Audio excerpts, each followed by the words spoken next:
Welcome back to Frankly Speaking here. Welcome back to Frankly Speaking here on WYDC TV Big Fox. I'm your host, Frank Hagan. We are broadcasting from the house.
Well, good morning and welcome to Frankly Speaking here on WYDC TV Big Fox. I'm your host, Frank Acom. We are broadcasting live from the Hesselson studio here on Marcus Street in Corning, and we have a very busy, very exciting show in store for you this morning. What an amazing week of guests. It's hard to believe that Monday we start out with Career Development Council. It seems like so long ago. Tuesday, Daniel Kane joined us. He's running for Elmira City Court Judge. And his opponents, you can find, they were on the weeks before. Robert Singleton, Jordan York. I know that election, if you haven't already early voted, is coming right up on Tuesday, of course. So if you want to find those, you can find them on our website. But anyway, enough. We don't have to go through all of them. But today on the program, we're going to be talking with Chris Malpas. If you're not familiar with the Malpas brothers and you like classic country, I think you should check them out, and I think you're going to enjoy our interview. Then in the 7 o'clock hour, we're going to be talking with Debbie Shannon. She's running for Steuben County Legislator in the 12th District, which encompasses Irwin. We have some guests. It's going to be a busy Monday morning as well with candidates. So let's get right to it. Oh, I almost forgot.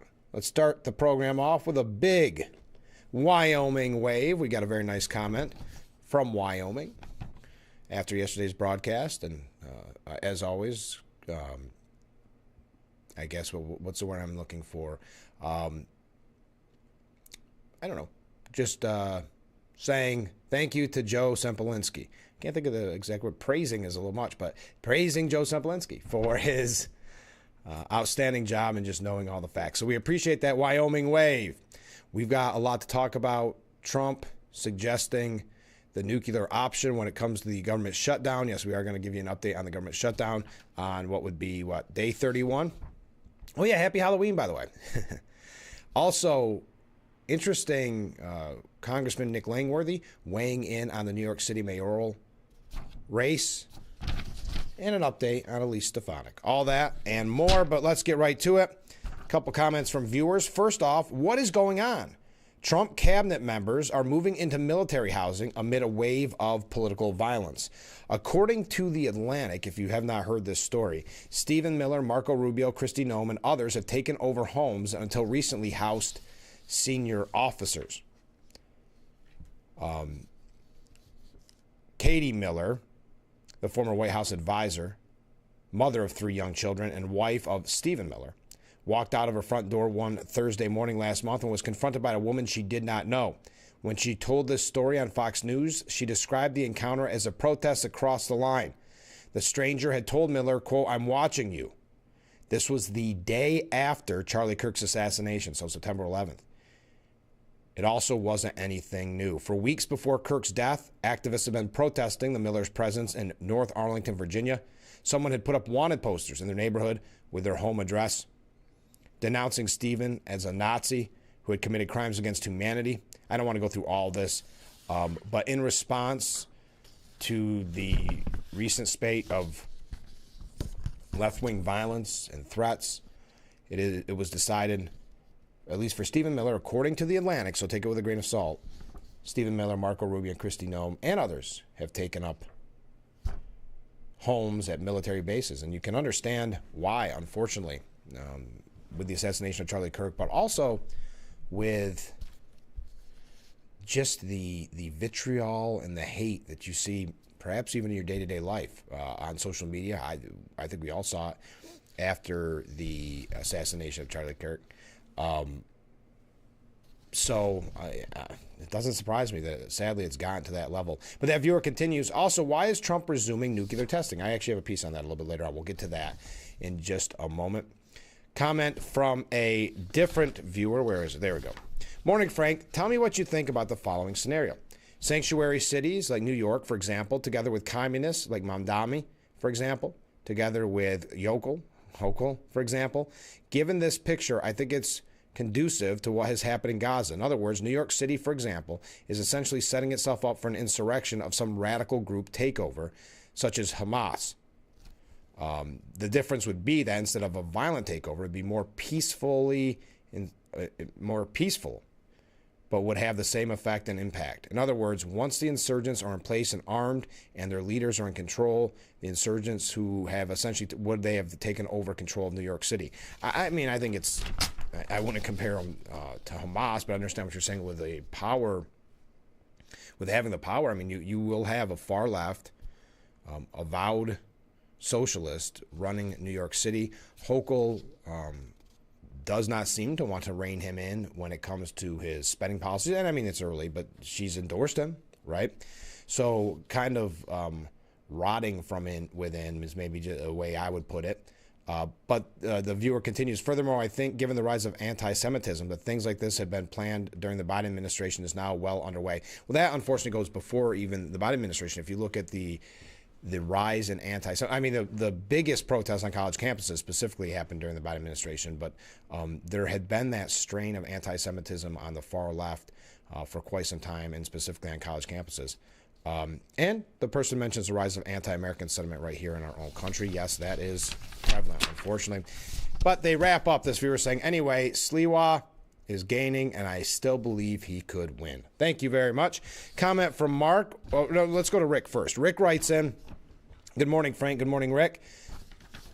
4 more suspected drug-running Venezuelan boats blown up Monday by U.S. military. Is that legal? Well, if it isn't, no one is doing anything about it. 104 more Palestinians dead. Many were children at the hands of the evil, yes, Rick says, the evil Netanyahu. I thought he was targeting Hamas. Where is the UN? Just like everyone else. They scream war crimes but don't do anything about it. Trump is just as guilty as Netanyahu for supplying him with the weaponry. So other than criticizing Netanyahu, I don't see any criticism of Hamas. That's okay. Powell drops, just Netanyahu. Powell drops interest rates another 0.25%. It was either that or Trump was going to visit the Treasury building again. Good move, Mr. Powell. Good move. Hey, when's Trump coming back? Oh, what the heck? Stay a few more days. The problems in other countries are much more important than the problems in the great old US of A. And besides, Melania said it's okay for you to stay a few more days. What day did that come in? Oh, I get it now. Okay. Johnson calls Schumer and Jeffries irredeemable. I call Johnson howdy doody. This is my findings from Monday, Tuesday, and Wednesday. Gotcha. Okay, that makes more sense now, the delay on this. You've had guests this week, but wanted to get this in. Thanks, Rick. Comment from Mark. Good morning, Frank, he says. And I say good morning, Mark. King Charles strips Andrew of his title. Yeah, that was over evidence of the former royal with his hands getting caught in the Epstein cookie jar. Yes, that was actually, there's pieces out today that are saying, is it too little, too late? I mean, this was a well-known connection with Epstein, with the photos and anyway. He has been a prominent person involved in Epstein in this case. And the Trump administration limits refugees entering the U.S. to 7,500. It's the lowest ever. Keep up the good work. Thank you, Mark. We appreciate it. All right. Great comments. Keep them coming in. Yesterday, and that's why I got confused at Rick's comment, that Trump is, of course, back at the White House, and he and First Lady Melania handed out chocolate to hundreds of costumed children at the White House during a Halloween celebration last night. That's when Trump returned home right after his trip, which is always remarkable, his schedule. And then the media, the far left media, tries to present it to you as if you're watching something akin to Biden, even though they lied to us for about 4 years about Biden's mental health and physical health, saying, no, he's fine. He's sharp. We've been having those stories all week. But now they flip the coin and they say, no, boy, remember how bad Biden was? And you say, well, you never told us that before. Oh, yeah, Trump's just about the same. I saw a headline, was it Daily Beast? I mean, which is far left. But Trump grips stair handle, the railing for the stairs to Air Force One. White knuckle grips it or something like that. And I watched, I thought, with the steepness of those steps, I think anybody would go down the steps in that same way. Anyway, but after getting home from his 5-day swing through Asia, he and Melania handing out candy at the White House. Listen to this. The president logged 20,027 miles in the air on the trip, the Air Force One pilot told reporters, which concluded when he arrived at the White House just 2.5 hours before the trick-or-treaters arrived. And the reason I bring this up, not the reason, it's just fun, but I thought I would show you a couple pictures to kick off the program. Here we go. Let's see how it goes. All right. That would be my favorite costume. There's that costume is the drive-through at McDonald's that Trump so famously employed during the campaign. I just thought that was a real nice one. Also, there is some young kids dressed up as Trump, Melania, and Secret Service. And then the final one, there's Carolyn Levitt and her son dressed like a jack-o'-lantern. So I thought you'd get a kick out of those pictures as the president handed out candy right after returning from that trip. It also said, what was it that he did something? Oh, this is what it was. Perhaps the most memorable Trump Halloween moment took place in 2019 when he placed a candy bar on the head of a kid in a Minion costume during his first term. Trump did it again this year with a youngster in an unidentified costume with particularly flat headgear. Okay, thank you for all that reporting. When we come back, we'll read more of your comments. I have a couple illegal immigration updates here. A quick update on the East Wing. A couple things about Charlie Kirk. Then we are going to get into the shutdown and Mamdani and the race for New York's mayor. Couple interesting stories on that. So stay with us. We'll be right back with Frankly Speaking here on WYDC TV, Big Fox.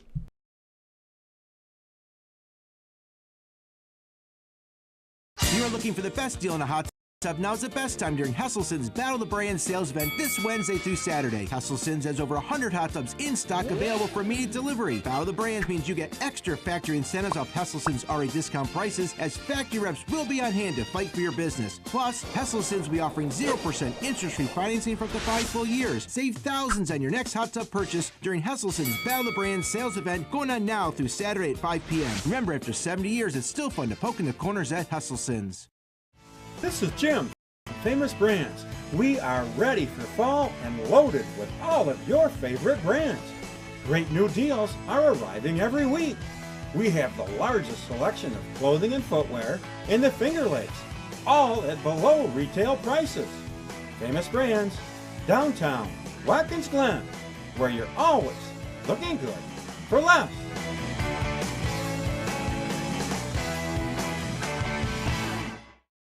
This is a Collector Consumer Alert. Hi, my name is Jared Johnson with SueTheCollector.com. Did you know that repossessions are on the rise in America? If your car, truck, or motorcycle has been repossessed by an agent that broke a lock, assaulted you, or trespassed on your private property, you have rights. Call us for a free case review at 1-877-BAD-REPO. You pay nothing unless we win money for you. Call me now.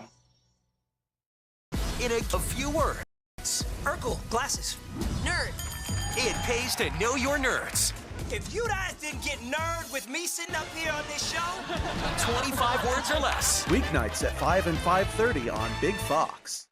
When you're online, don't forget to visit our Facebook page at Big Fox News. Catch up on news from the Twin Tiers. Vote on the daily question and hear about local events.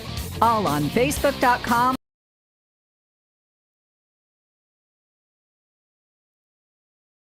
The Frankly Speaking Roof Cam brought to you by Boss Security in Horseheads. Contact them today for all your business and home security needs. We are back broadcasting live from the Hesselson studio here on Market Street in Corning. We're going to breeze through these quickly. But in the sanctuary state of Illinois, where Governor J.B. Pritzker has attempted to impede federal immigration enforcement, an illegal alien is accused of killing a Republican elected official and his wife in Coles County. Police say the 34-year-old illegal alien, Edwin Paco Meza of Honduras, was driving a van on October 24th when he crossed the center lane and struck 71-year-old Michael Clayton and his wife, 66-year-old Gail Clayton, killing them instantly. Michael Clayton was a Republican elected official who served on the Coles County Board. And at the time, with this happening, J.B. Pritzker has been more focused on Kristi Noem and demanding the ICE take a timeout for Halloween, but I see that Kristi Noem said that would not happen. We're absolutely not willing to put a pause on any work that we will do to keep communities safe, Noem said. The fact that Governor Pritzker is asking for that is shameful, and I think unfortunate that he doesn't recognize how important the work is that we do to make sure that we are bringing criminals to justice and bringing them off the streets. Now, Pritzker wrote in a letter on Wednesday, again, just days after that I had just mentioned, just days after illegal alien accused of killing a GOP elected official and his wife. He said, Illinois families deserve to spend Halloween weekend without fear. No child should be forced to inhale tear gas or other chemical agents while trick-or-treating in their own neighborhood. He said he was respectfully requesting the pause from Friday to Sunday in and around homes, schools, hospitals, parks, houses of worship, and other community gatherings where Halloween celebrations are taking place. All right, so that's J.B. Pritzker, but Kristi Noem turning down the request. Also, we learned that ICE has arrested over 145 illegal alien truck drivers on Indiana highways. This is out of Indiana, as I mentioned. Over 40 of which had been issued commercial driver's licenses. So you had 145 illegal immigrants driving semi-trucks, over 40 of which had been issued commercial driver's licenses. Noem said in the statement, far too many innocent Americans have been killed by illegal aliens driving semi-trucks and big rigs. And yet sanctuary states around the country have been issuing illegal aliens commercial driver's licenses. The Trump administration is ending the chaos. Thanks to President Trump, Operation Midway Blitz has removed over 140 illegal alien truck drivers in Indiana. The brave men and women of ICE and the Indiana State Police are working nonstop to get criminal illegal aliens out of our communities and off the road. We also learned that more than 7,200 semi-truck drivers have been taken off United States highways since Sean Duffy implemented the Department of Transportation's new English language proficiency standard in May. Now, this coming off the heels of when we learned that New York State is issuing CDL driver's licenses to commercial driver's licenses to people whose name they were fine with putting on the ID as no name given, where you have other states actually cracking down. Think of that. Duffy writing, DOT requires commercial truck drivers to speak and understand English to operate a big rig, or they will be taken out of service. This is about President Trump and his administration making America's roads safe again. According to Duffy, almost 7,250 truck drivers have been placed out of service for failing the Trump administration's English language proficiency standards that the Obama administration has gutted, making way for foreign truckers with no understanding of English to drive dangerous semi-trucks on American highways. All right. Oh, by the way, and we're going to talk about Mamdani a little bit later on, but he was on CNN's AC 360. Oh, I'm doing good. I'm rushing here. Anderson Cooper said, so what do you do if he decides to? We already saw there was an ICE action on Canal Street. They said they were targeting undocumented immigrants who were selling counterfeit bags, which on Canal Street is there's a long history of that, obviously. What do you do? Mamdani said, I think this is an example of what is unacceptable in this country. I think the first thing that you do is you close the door that Eric Adams opened to the NYPD doing civil immigration enforcement. He said that on national television. The second thing you do, but Cooper, because that's what all these hosts do now, they have to interrupt because the story's about them, not their guest, said, so you would not allow the New York Police Department to engage or to cooperate with ICE or DHS? Mamdani, saying not in civil immigration enforcement. We have sanctuary city laws where we've made very, very clear that for a set of serious crimes, there is a coordination with the federal administration. But anything beyond that, I think 172 crimes that are listed, that is something for the NYPD to focus on purely right here in New York City. If you didn't watch that raid, I guess it's acceptable to sell counterfeits because, in Anderson Cooper's words, it's been done, I guess, historically. Known for that. But Mamdani say, no, we're going to let NYPD,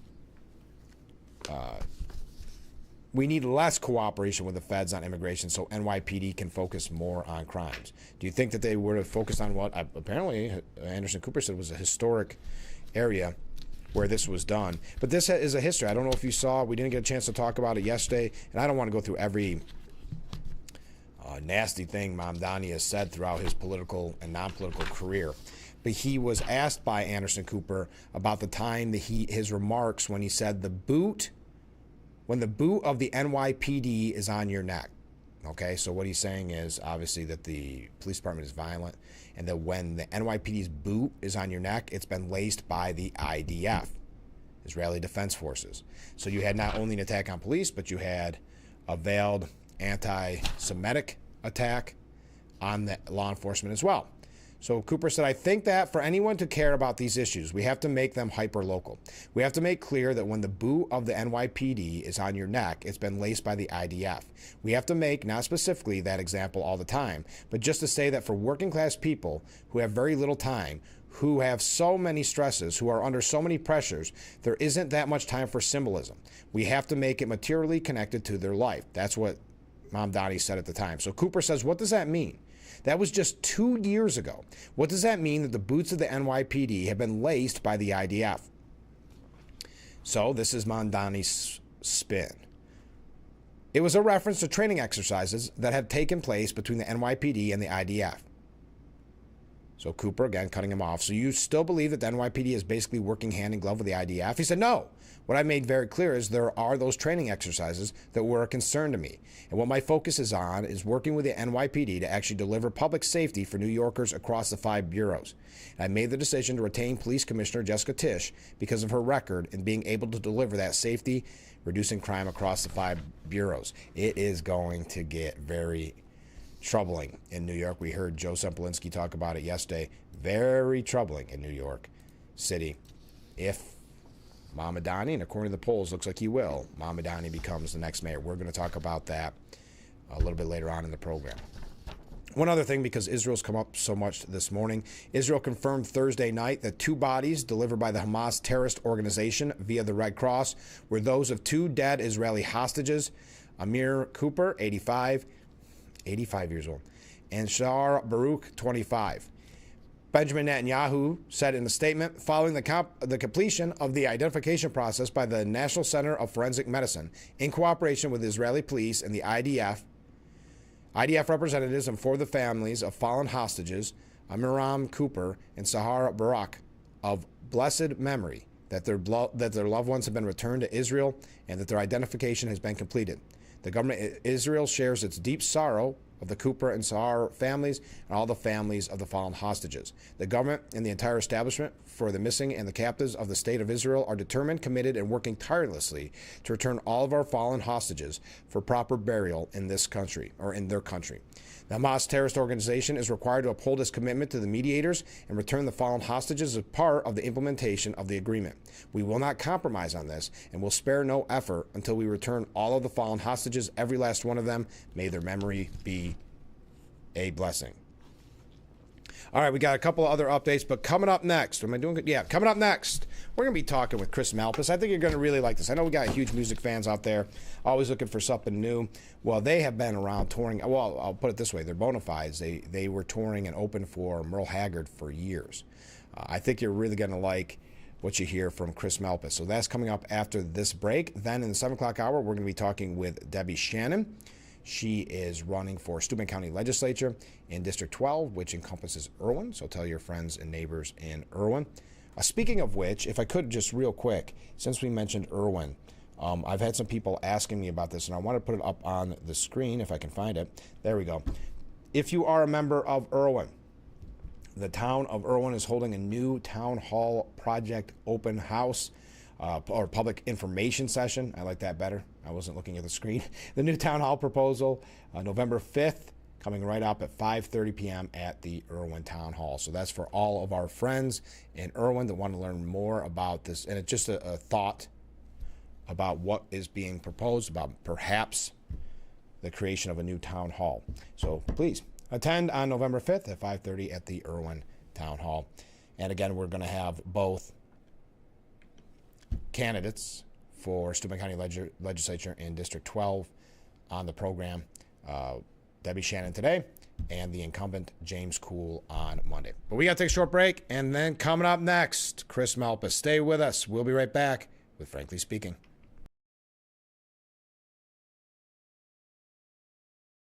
We are proud to serve our country, to serve our local communities, to wear the uniform, to be a soldier. to serve abroad when and where duty calls. We are ready to stand with our brothers and sisters to defend, to serve, to fight. We're always ready. We're always there. We are the New York Army National Guard. I'm Marion. I've lived here for 70 years, but I do fine right here in my house, and I want to be here as long as I can be. And I feel comfortable knowing that if something happened to me, someone would know because of the cameras that are installed in various spots in my home. That has been a wonderful gift to me, to be able to have that security and that support from Full Circle America, and that's what it's all about. Small businesses are the heart of America. Like you, these entrepreneurs started out with a dream and the drive to build a better life. If you have a small business idea to grow or challenge to face, you don't have to go it alone. Since 1964, SCORE has helped millions of entrepreneurs build their businesses. Today, they are the nation's largest nonprofit source of expert mentoring, resources, and education. Whether you're starting out, building back, or have worked at it for years, SCORE will match you with specialized mentors. Our thousands of volunteers provide the guidance and connections you need for free. Your success is waiting. SCORE is ready to help. Find a mentor today at SCORE.org.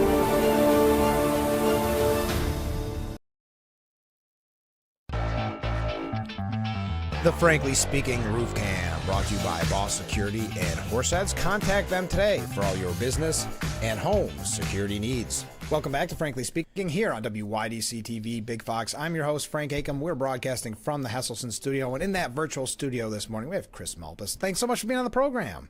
Thank you, buddy. Proud to be here with you. Well, by the way, congratulations, third season. What's that feel like? Man, it's overwhelming. I'm really honored and just super excited. You know, I was to get the first season, I was tickled, and to be at season 3, it's really been great. We've had a great time. It's overwhelming a little bit. Yeah, what is it like creating it essentially from scratch in that first season? Well, you know, we've learned a lot of things. It's television is very it's weird because you know we're performing in front of a live audience that we have there, but then you're also trying to keep in mind the people that aren't there and making them feel like they're there. So it's completely different than just doing your regular live show. But we've learned a lot, grown a lot. It's been challenging, but it's been a good challenge. And you have such amazing guests that play with you. I mean, is that, I don't know what the word would be, intimidating almost? It is, because we've had people, you know, like a lot of these people are our heroes. Gene Watson, right? Of course, Lacey J's coming, David Frizzell's coming, Mo Bandy. So yeah, it's been really cool, even though it's a little nerve-wracking because some of the guests we actually play behind as well. Yeah. So you know, yeah, it's been a cool experience though.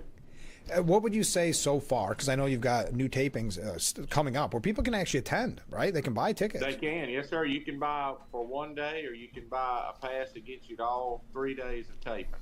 Oh, so you do this all in 3 days? Yes, sir. 2 shows a day. Yes, sir. Wow. And so, like you said, you're back up and they're playing with them, so that's a lot of practice, I'm assuming.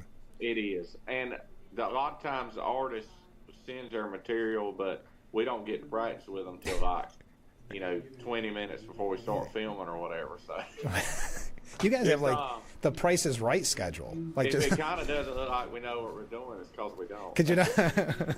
But that's going to make it exciting because it becomes almost a part. You're watching the show, but it's a live show to the people even at home.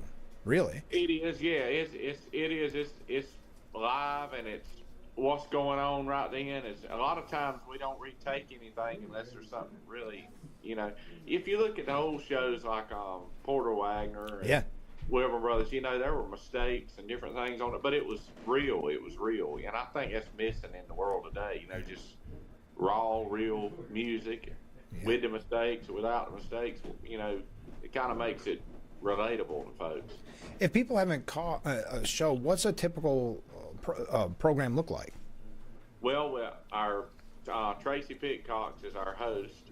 He hosts the show and brings us on, and then Taylor and I will open the show. We'll do a couple songs, and then we'll bring out our guests and do an interview, a little talk interview. They'll do a song, and we'll talk a little more, another interview. Yeah. Real short, but a lot of comedy. Taylor keeps it, he's naturally crazy. So. A lot of joking, a lot of fun, a lot of good, just classic country music. It's based a lot like almost like a Smothers Brothers show. Okay. If you ever watch him, course. But also with a country flair, being Wilburn Brothers, Porter Wagner, Marty Stewart style. Yeah, you have a lot of amazing shows like that, especially in the country realm, that you can look up to really kind of. Oh yeah. Well, we grew up being huge fans of Porter and different things like that, so that definitely inspired us a lot in our show design. Yeah. And I was thinking, because I looked at your schedule, and you have such an extensive touring schedule, I didn't think you could pack this all in, but you are packing it in somehow in 3 days. That's remarkable. Yeah. It's, I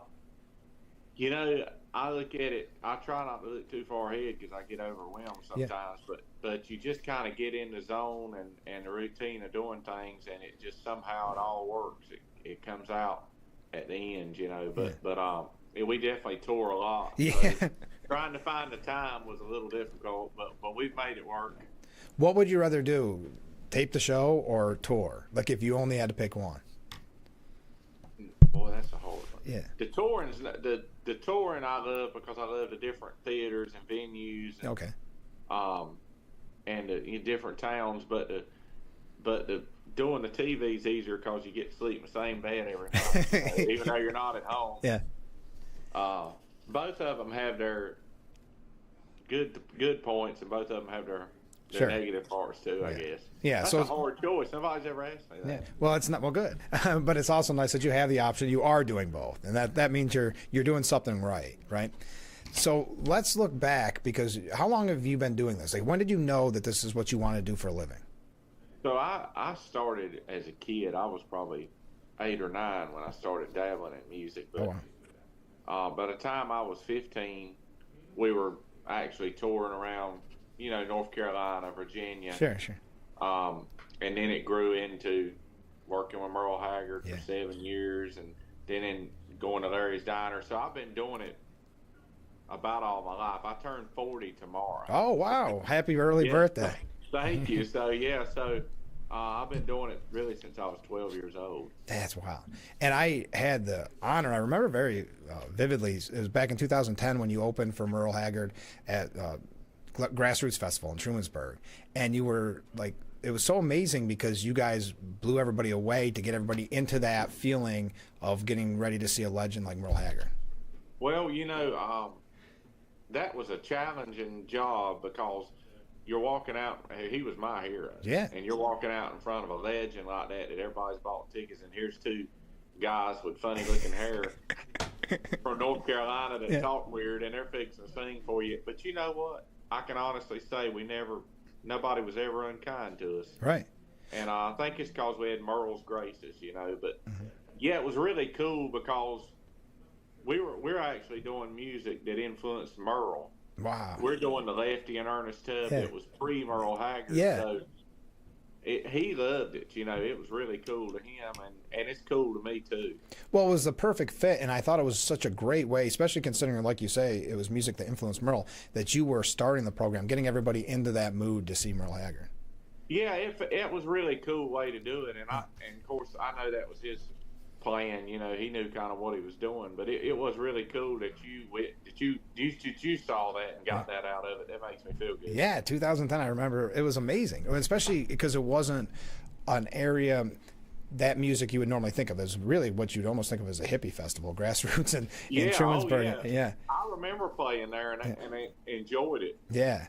It just seemed to bring the best out of everybody, and you guys were great, and I still think about it. So what was it like getting to know Merle Haggard? Because like you said, that's your hero, Well, it's a lot of different. He almost felt like a second father to us when we were out there, because we stayed at the house a lot in Redding, California, and then we toured constantly with him. And we kind of became friends and almost family. He had my parents out to the house a lot. Oh, how nice. So, it was great touring with him because to me there was Merle Haggard and then everybody else. Sure. I mean, Merle Haggard's tops to me. Yeah. But I learned a lot from him. You know, I learned how he just believed in being yourself and doing what you want to do, and he wasn't into gimmicks. And no, I mean he was the real deal. It didn't matter if you liked him or not. You know, he's gonna be Merle Haggard. Exactly. And I think that's the way. I think that's something we've lost in the entertainment world. We let labels and different things make us what they think we need to be, and next thing you know, we're like the modern cars. They all look just alike. That's exactly. the same way with stars, yeah. Can you imagine like a Merle Haggard having to start his career on the back of like social media? It wouldn't have, you know, just it doesn't seem natural. Just, you know what I told somebody too? We miss all those good. Like used to, we had jukeboxes. Yeah. And stuff, and we don't have that anymore. No. You download it. We're not as cool. We're not cool anymore. Not at all. No, that's been gone for a while, I think, unfortunately. Yeah, we have made ourselves not cool. Yeah. You can't even buy a hard copy really anymore. No, you can't. Yeah, people, and I like that. People like to read the credits. Yeah. Like to get you to sign something. You don't have anything to do that with. Oh, that's a good point. When they ask for your autograph, what do they even autograph? Think about those great vinyls, the artwork on them. Oh, I know. And there's not even ticket stubs anymore. I mean, no. It's just, it's so I think that's part of what about the show is appealing is the fact that, and it was to Merle too, is the fact it's just raw and good or bad, it's just real, you know. Yeah, and I think it's important. I know this was mentioned somewhere that you're not like a cover group, right? That's what's so you've got the throwback, if you will, sound and maybe look, but you're so much more than that. Well, we do a lot of other artists' music, you know, but a lot of it's B-sides and stuff you haven't heard, and then we write a lot of our own music too. So it's kind of sometimes we'll do something original and they'll think it's somebody else's song because it sounds old, but that's just the vein that we work in. We love that style. We kind of live and breathe it, so it just comes out that way. Yeah, and I've also got to ask, and we're going to get back to the show just in a moment, but since I have a second of your time, what's it like playing the Grand Ole Opry, considering your background and your kind of respect and reverence for country? Well, to us, that's ground zero. That's where if we could be, you know, every artist says this, but if I could be a member of the Opry, I've made it in my eyes, because that's, to me, that's truly what it's all about. Anything else is cool, awards, whatever people get, all that's cool. But to me, the Opry is, every time I play there, I'm completely honored and I'm scared to death. I've never had a single person. I've been honored to interview so many people, Charlie Pride, so many people, and they always say that they were nervous at every show, the Grand Ole Opry. Yeah, you are, and I think it's because as a country artist, you know, the Opry is, that's it. That's it. Know? So I think if you go out there and you're not nervous, you might better rethink what you're doing. Right, maybe it's not the business for you. Now, going back full circle, the third season, it begins its taping with RFD. What's it like working with RFD? Having watched some of their programs, it seems like one big happy family. It is. You know, everybody working with RFD has been so good to us because they really do cater to the kind of people that are country, you know, the traditional country fans, they watch RFD. That's just their... Oh, absolutely. Religiously. And all the... Patrick, who ran RFD, who's now passed, I mean, he was... I know. He came to us, and it wasn't a let's sit down and meet with a group of people and do a contract. It was I like what y'all do. The fans our fans will get it. Handshake deal, and that was it. Yeah. It was the same way with Merle. When we went to work with Merle 7 years and did a recording, we never had a contract. So that's right. It's old school way of business, old school way of running things. But hey, if it ain't broke, don't fix it. Exactly. How much in your life do you think you've had Springer Mountain chicken? Oh gosh, about every meal. Yeah, that's what it sounds like. Gus is watching every single meal. Hey, we got it. No, I know. I mean, that's what I mean. It's just so much fun to watch the program because everybody seems like family, friends. Larry's Country Diner was such a blast. You watch the old family country reunions. I love them so much. Larry Black. We owe so much to him. Yeah. And so it's so great that you can, and you can really carry on the tradition. I feel like that's what your show is doing. Well, that's what we're trying to do is keep it alive, you know, because there's a lot of young people that haven't heard this music, so we're wanting to introduce them to it. And I think you are. And just before we go, so you have so many legends playing this year and in the past years. You've played with so many legends, too. Is there somebody you wish you could still play with? Like that you haven't had an opportunity? Charlie Pride would have been one. That would have been, we lost him. He was first concert I ever saw. Really? He Yeah, was such a, when I interviewed him just a few years before his passing, such a nice, genuine guy. He was genuine, and man, he was one of country music's greatest singers. I couldn't agree more. He had a voice of gold, buddy. I know. I mean, and you know, there's a lot of people that owe a lot to people like Charlie Pride for influence. I mean, he was great, and just he's truly his story needs to be a movie. I know. I'm surprised it isn't. As a matter of fact. I know. Well, most of the time they wind up making a movie about something stupid. They need to make one about Charlie Pride. I know. That's when we'd all go to. I know. They always focus on the wrong things, doesn't it? It seems like that you need to have a very nefarious background. You have to have something that went really wrong to get a movie. You do, yeah, for them to catch on. And Charlie Pride's truly the American dream. Really? He really is. I think that's a good pick. I think I don't even have to go any further. So where can people find out more about the third season? Well, you can go to our website, themalthusbrothers.com, or, of course, follow us on Facebook, all our social platforms. We post on there, and you can find the information all on there. If you want to buy tickets to come out or whatever, we would love to have you. You can buy a one-day pass, or you can buy a pass to get you in all three. Well, you got to come out our way, upstate New York. Come up soon. I want to do it. I've been up there before, and it's beautiful. We hope we can come back. All right. Well, great. Well, Chris, thanks for giving us so much time this morning. Thank you, buddy. I appreciate your kind words. Best of luck. All right. We'll be right back with Frankly Speaking. Stay with us.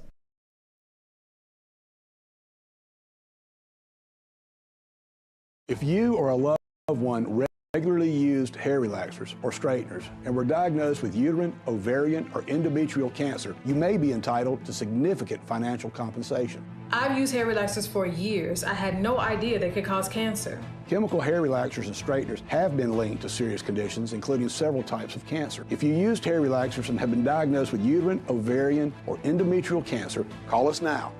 There's no fee unless we win your case. Call today.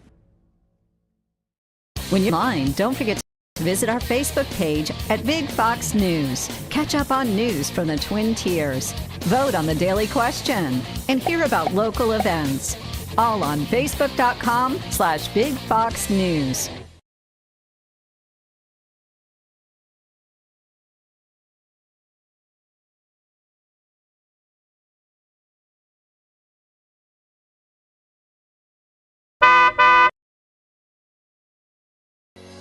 Lisa brand new 2026 Nissan Rogue SV all-wheel drive featuring heated seats and heated steering wheel for only $359 a month for 36 months. Make carbine simple. Drive your deal at Simmons Rockwell Nissan in Horseheads and Hornell. It's the last tea party for Crystal with Miss Marshmallow. Oh, wow. And Sarah's first day of management training at Goodwill. When you donate to Goodwill, you help provide skills training and career placement. And the things you love start a new life too. Name something with a diamond in it. Diamondback rattlesnake. It's in the name.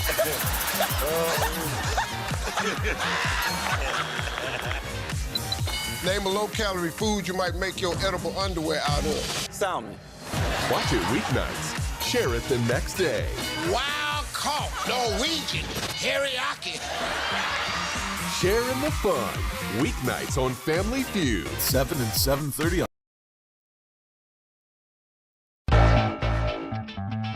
The Frankly Speaking Roof Cam, brought to you by Boss Security in Horseheads. Contact them today for all your business and home security needs. We are back, broadcasting live from the Hesselson studio here on Market Street Corning. Thank you to Chris Melpis for being on the program. If you are a fan of classic country, I think you're really, really going to enjoy their music if you're not already aware of them.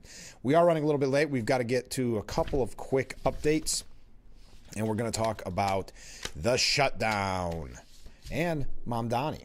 Some interesting stories coming from Mamdani and New York in general. But since I'm running late, let's use this section to read viewer comments, shall we? Good morning, Frank. Well, good morning, Steve. When the revival has taken full control again, separation will become less predominant. Elites will always find how to separate people. That has been the plan for over 50 years now. When the family was in place, that was the biggest threat. Division is what has been implemented. Division in every way possible to create separation. Again, when the revival has taken full control again, separation will become less predominant. Elites will always find how to separate people. One-income family households have almost become non-existent. Just an opinion. Thank you, Steve. Comment from a different viewer. I'm loving everything Trump is doing. All the Democrat losers are crying about illegals, exploding drug traffickers, food stamps, trade deals, and ballrooms. We've got something on a ballroom here in just a moment. Jack writes in, went out about 6 a.m. in the dark and gusting winds to put the extension ladder up and turn my antenna that the wind moved. I just couldn't bear to miss an episode of Frankly Speaking. Well, thank you very much. Be careful. An extension ladder and gusty winds is a recipe for disaster, but we appreciate your dedication here on Frankly Speaking. Comment from a different viewer. Good morning, Frank. Well, good morning. I haven't seen every minute of your show this week. I won't hold that against you. And don't know if you've mentioned that the Friends of the Library are having their book sale. I did. I'm glad you gave me an excuse, though, to mention it again. Sorry, I haven't updated the dates on that. A little out of date, but it's still ongoing. It's at the Union Hall by the Corning Library.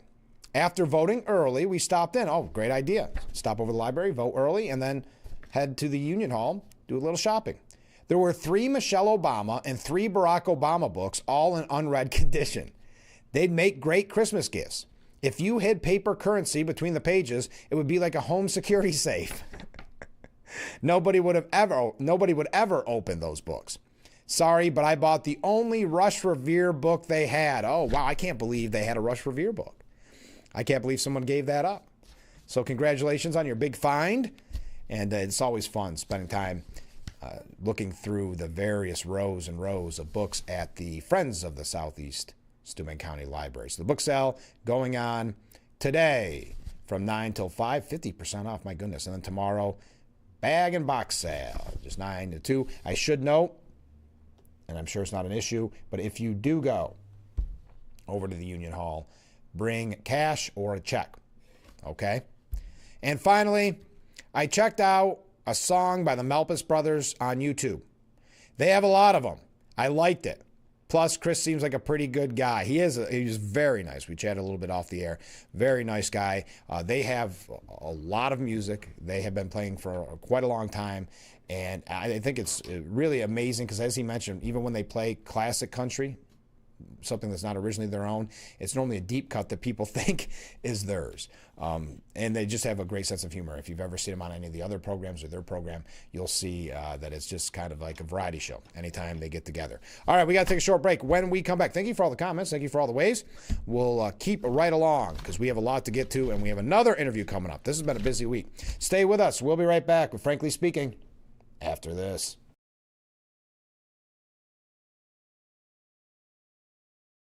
When I was in law school, my father had to stop working when he developed early Alzheimer's.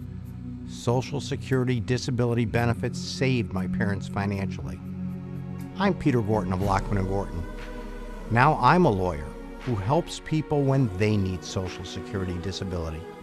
If you can't work, I'd like to help. For a free consultation, call Lockman & Gorton toll-free 1-800-698-0567. This isn't your father's library. Create with the 3D printer. Release your inner audio engineer or sewing machine rentals, all with your library card. Go to getyourlibrarycard.com today. A Twin Tiers. H.L. Stevens' lease in Horseheads is ending, and everything in the store has to go. Sofas, bedrooms, recliners, mattresses, dining sets. We're now reducing prices even further. All items must go. The Horseheads location only is closing, so hurry before it's too late. Our Montour Fall store will stay open, and we're expanding very soon to serve you even better. So don't miss your last chance for a once-in-a-lifetime savings at H.L. Stevens Furniture in Horseheads, New York. Football Show breaks down all things NFL. GMFB Overtime. Check out top highlights, player interviews, special guests, and everything in between. 5 days a week. GMFB Overtime. It's football for everyone.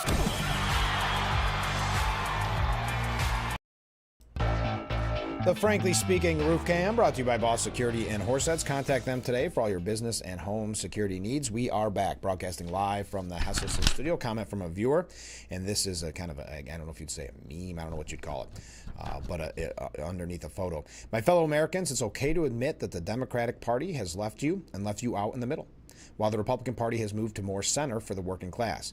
It's okay to keep your values of the working class and join the winning side. Thank you very much. I mentioned Jasmine Crockett here for a moment because someone had brought up the East Wing. So there was a back and forth on CNN's, what's the actual name? The Source. Caitlin Collins had asked a question about the government shutdown. But the Democrats are having a very, and we talked about this with Joe Semplinsky yesterday, a very difficult time trying to control the narrative. In the past, they were able to. This time, just at face value for anybody paying attention, and that's a big hurdle to overcome. You know that the Democrats are the ones that are holding up opening the government. So the people, and we had that great piece yesterday, the people that are suffering without SNAP benefits, it's because the Democrats are holding up, agreeing to a clean continuing resolution. Well, we're going to talk about that in just a moment. But she was asked about that, and she didn't want that to be her message. So she changed the topic and said the president has time to do everything but what he needs to focus on. In fact, we heard the press secretary say his main priority is the ballroom that no one asked for, the ballroom that requires him to destroy historic pieces of the White House.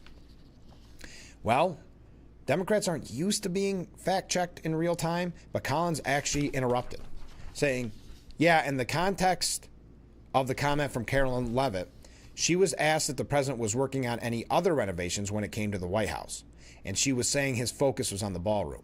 So calling out Jasmine Crockett for misleading information, kind of rare. I'm sure she was not expecting that. She is a media darling right now. So that's... Yes, was it light compared to what you would see if you're watching the Sunday shows and J.D. Vance or Speaker Johnson around? Sure. Now, that was it was something. It was something to least worth. That's how bad the media has become that I felt that was worth mentioning, that she was fact-checked in real time. Hey, by the way, we got a couple of Charlie Kirk things here quickly. Rhode Island Public School. A mother who doesn't have a student there, but in the district she does, but sends her kids to a private school. She asked about a teacher who had went on TikTok and called Charlie Kirk a piece of garbage. So she said, hey, I want a Freedom of Information Act request. I want all his emails and anything he said about Trump or Charlie Kirk in his official email at Barrington High School. The teacher's name, Benjamin Philo, a social studies teacher, who said horrible things about Charlie Kirk, because she wants to know, is this being taught to the students at that school? So what did the school district do? They put together a bill of what that Freedom of Information Act request would cost Miss Solis, because when they looked in their system, that teacher had sent 789 emails with the word Trump in it since September of 2024. And because she asked for the curriculum, get this, her bill, if she wants them to fork it over, $117,130.50, with the 15-year curriculum alone costing roughly $116,000. Why do you think they're doing that? Why do you think they're putting that kind of money on it? Why? Because they don't want what was released. They don't want released what was in those emails. All right, we got to take another short break and wrap up hour number one. We are going to get to the fact that Trump has called for essentially a end or a nuclear option when it comes to the Senate and the shutdown. We're going to talk about that in the next hour, as well as Mamdani. Stay with us. Getting ready to wrap up hour number one.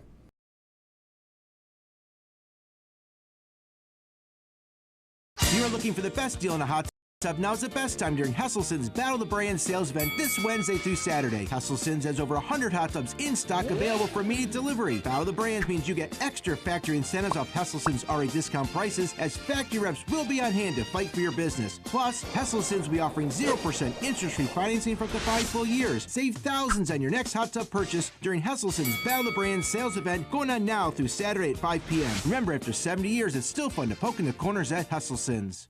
The Bix website is here now. WYDCTV.com. Local and national news that keeps you informed and involved. WYDCTV.com. Today's weather, up to date and in your town. WYDCTV.com. Sports news, local events, and health stories that affect you. WYDCTV.com. The Big Fox website. Your news here now. WYDCTV.com.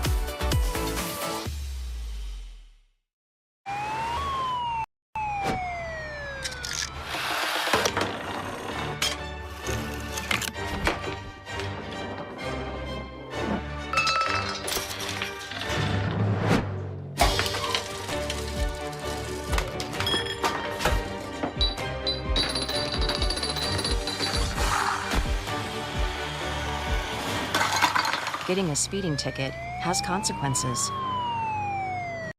The Frankly Speaking Roof Cam, brought to you by Boss Security and Horseheads. Contact them today for all your business and home security needs. We are back, broadcasting live from the Hesselson studio.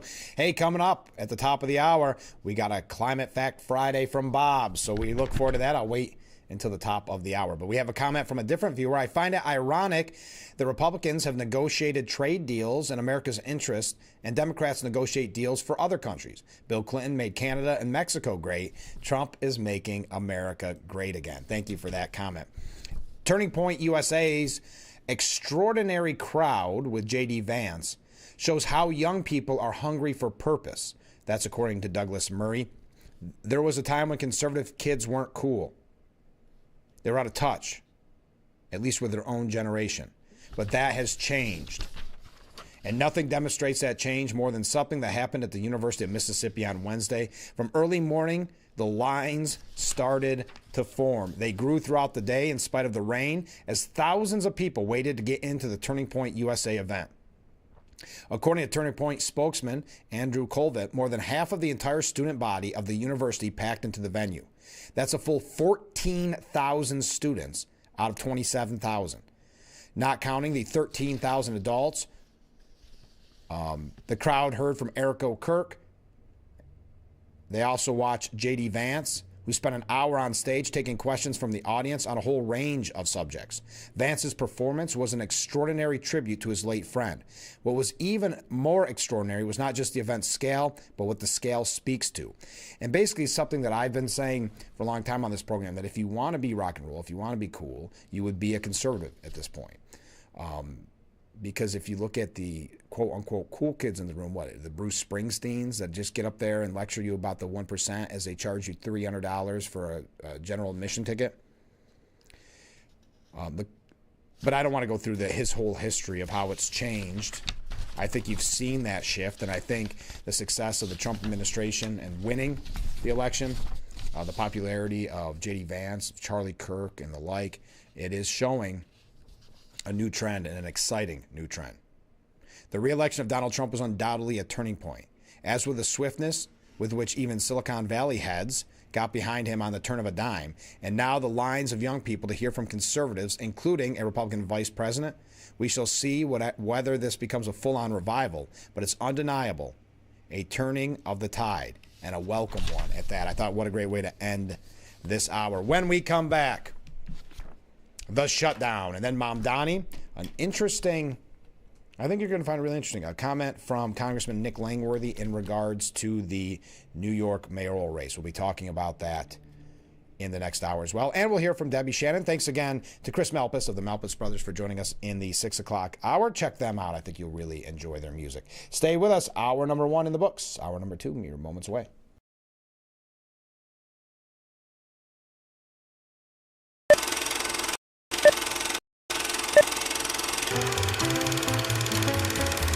Want to read about ancient wonders? Go to your local library today. But this isn't your father's library. It's the home of creativity. Release your inner audio engineer or face off a dragon in the D&D club. Make your clothing ideas come together with our sewing machine rentals. Create with the 3D printer or come to the library event nights to chat with those within your community. All with your library card. Go to getyourlibrarycard.com today. You lather, rinse, moisturize, repeat, and repeat. But it never feels like enough. It's not your products. It's your water. Hard water leaves a mineral residue that clogs pores and dries out hair. Culligan water softeners remove damaging minerals, revitalizing brittle hair and dry skin. Upgrade your shower and skincare routine with Culligan, water you love. Matar has a reputation for being a good guy. Because I am a good guy. For being focused on motor vehicle accident cases. Because I focus on motor vehicle accidents. For fighting for his clients. Because I fight for my clients. If you've been injured in a motor vehicle accident, it matters who you hire. It matters in the experience as well as the results. Call William Matar. Visit William.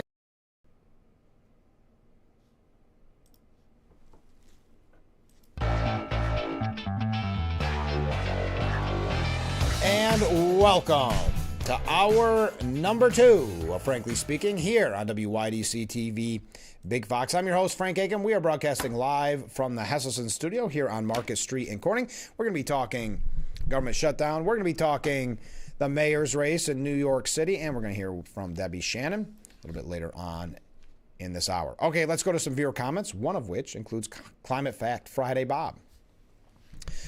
Comment from this viewer: J.D. Vance did a great job answering the questions posed at the universities. Yeah, he's very quick on his feet, isn't he? I was just shocked. And I know I've told this story a million times, but when I saw him in Williamsport, the questions he took from the press that ranged from issues you knew he knew like the back of his hand, national issues, someone brought up January 6th and these type of things. But just, I remember one reporter asking about dairy farmers or something like that in Williamsport, and he didn't make up some generic answer. He knew what he was talking about. There was no way to prepare for those questions from the press. It wasn't as if he got a brief on what they were going to ask. So because I was part of the media, so they didn't ask what questions you're going to ask, trust me. So I was very impressed. All right, comment from a different viewer. Good morning, Frank. Well, good morning.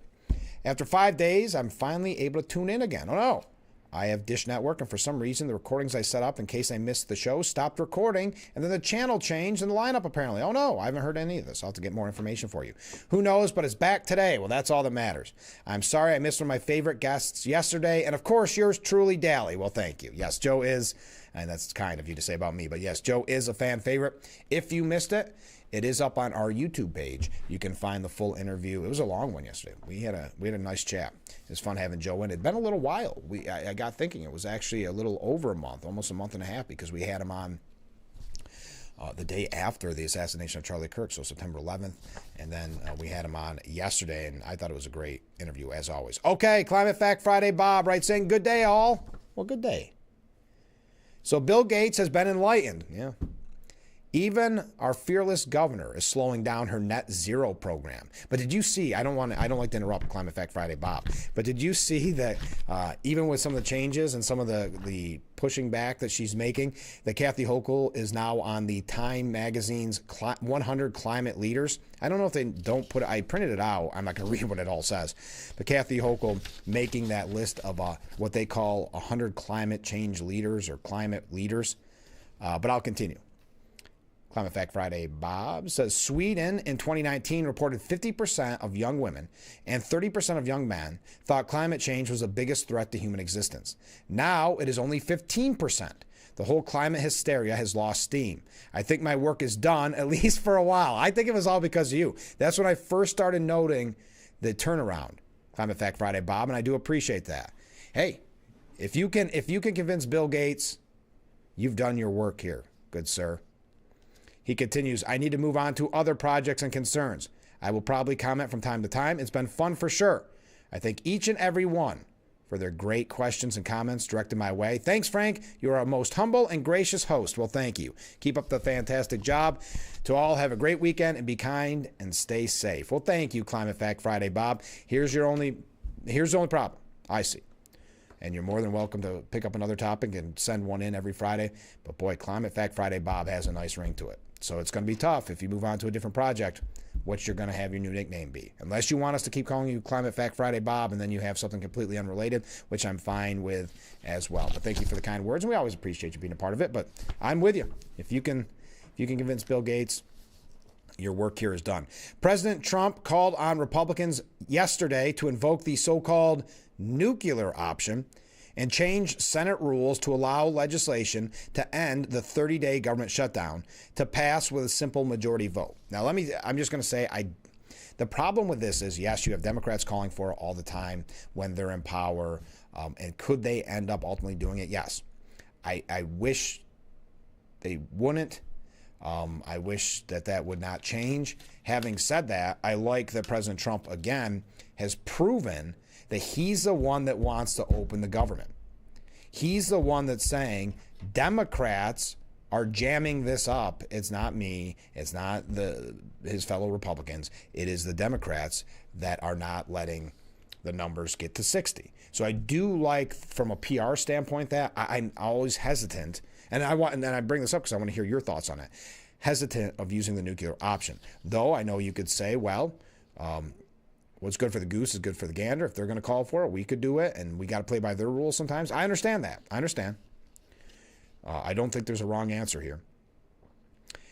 The president, I wonder if I can, he wrote such a long Truth Social late last night that when they put it in the piece at the New York Post, I think it might be a little too small for me to read, but I'm going to try. I just got back from Asia, where I met with the leaders of many countries, including China, Japan, South Korea, Malaysia, Australia, Canada, New Zealand, Singapore, Thailand, Cambodia, Vietnam, and others. It was a great honor to meet them, but more particularly to see that America is respected again, respected like never before. Great trade deals were made, long-term relationships now exist, and money is pouring into our country because of tariffs and, frankly, the landslide results of the 2024 presidential election. The one question that kept coming up, however, was how did the Democrats shut down the United States of America, and what did the powerful Republicans and why did the powerful Republicans allow them to do it? The fact is, in flying back, I thought a great deal about that question. Why? Majority Leader John Thune and Speaker of the House Mike Johnson are doing a great job, but the Democrats are crazed lunatics that have lost all sense of wisdom and reality. It is a sick form of the now legendary Trump derangement syndrome that only comes from losing too much. They want trillions of dollars to be taken from our healthcare system and given to others who are not deserving, people who have come into our country illegally, many from prisons and mental institutions. This will hurt American citizens, and Republicans will not let it happen. It is now time for the Republicans to play their Trump card and go for what is called the nuclear option. Get rid of the filibuster and get rid of it now. Just a short while ago, the Democrats, while in power, fought for 3 years to do this, but were unable to pull it off because of Senators Joe Manchin of West Virginia and Kristen Sinema of Arizona. Never have the Democrats fought so hard to do something because they knew the tremendous strength that terminating the filibuster would give them. They want to substantially expand, pack the United States Supreme Court, make Washington, D.C. and Puerto Rico states, thereby automatically picking up 4 Senate seats, many House seats, and at least 8 electoral votes, and many other highly destructive things. Well, now we are in power, and if we did that, what we should be doing, it would immediately end this ridiculous country-destroying shutdown. If the Democrats ever came back into power, which would be made easier for them if the Republicans are not using the great strength and policies made available to us by ending the filibuster, the Democrats will exercise their rights, and it will be done in the first day they take office, regardless of whether or not we do it. In addition to all the other things we would get, such as the best judges, the best U.S. attorneys, the best of everything, this was a concept from years ago of then-President Barack Hussein Obama and former Majority Leader Harry Reid in order to take advantage of the Republicans. Now I want to do it in order to take advantage of the Democrats. Then he went on to continue in a separate post, because of the fact that the Democrats have gone stone cold crazy, the choice is clear. Initiate the nuclear option, get rid of the filibuster, and make America great again.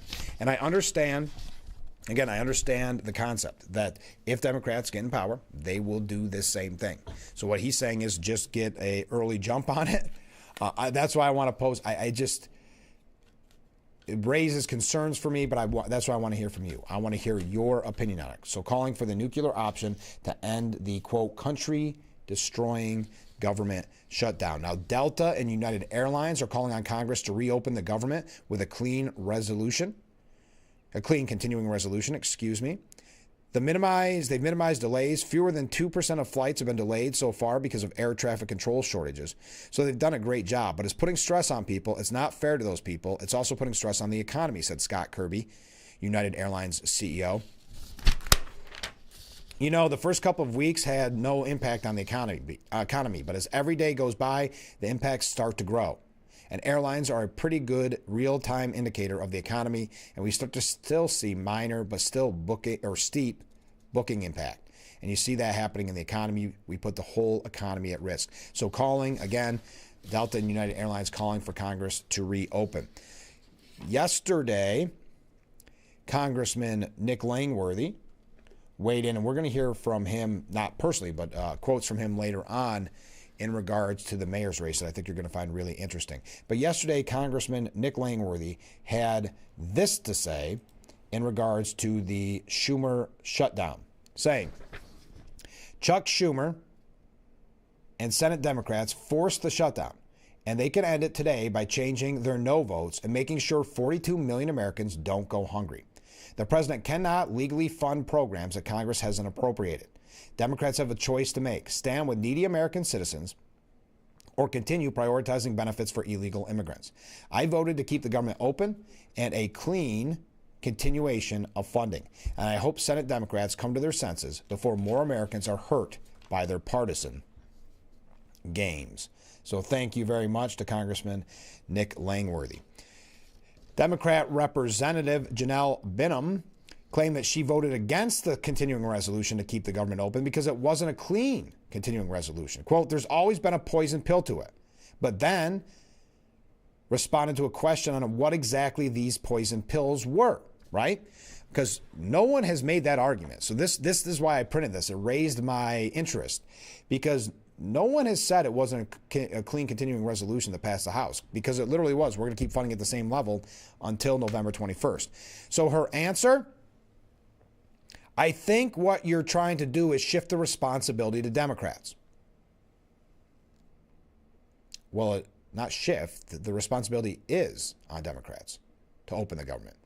So to put her logic into kind of context, the GOP continuing resolution wasn't clear, but I won't say why, and you asking me is you blaming Democrats. Representative Janelle Binham. So, what was the poison pill? You say it's not clean. What's the poison pill? Here's what's important. I think that you're trying to do is shift the responsibility to Democrats. Speaker Johnson controls the House. He should come back, pull Republicans off of vacation, and make sure that we have discussions on what the country needs. We know children need to be fed. Anything else is passing the buck and is playing politics, as she plays politics. Okay.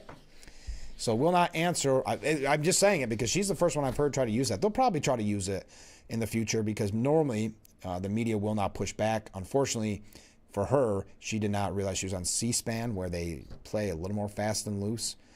Not that they're aggressive in any way, shape, or form, but they just wanted to know what she was talking to. Probably say, wow, this is breaking news. All right. Cory Booker, who had that non-filibuster filibuster that was just groundbreaking. He has a book coming out called Stand. It might already be out in regards to it. Dana Bash at CNN asked him about the shutdown. He said, well, you know, Donald Trump has said very bluntly that I'm going to cause maximum pain. And so his intention really is to use hunger as a political weapon. The hunger of our children, families, disabled. It's really striking to me, especially because we do have the constitutional authority to use the discretionary funds because it's been done before. That's what is really surprising to me, is the level of cruelty that is marking Republican leadership right now, that they could put children and families at risk during this fight. This is an America where Donald Trump continues to pass bills that give billionaires and the wealthiest corporation tax breaks and cuts and guts school lunch programs.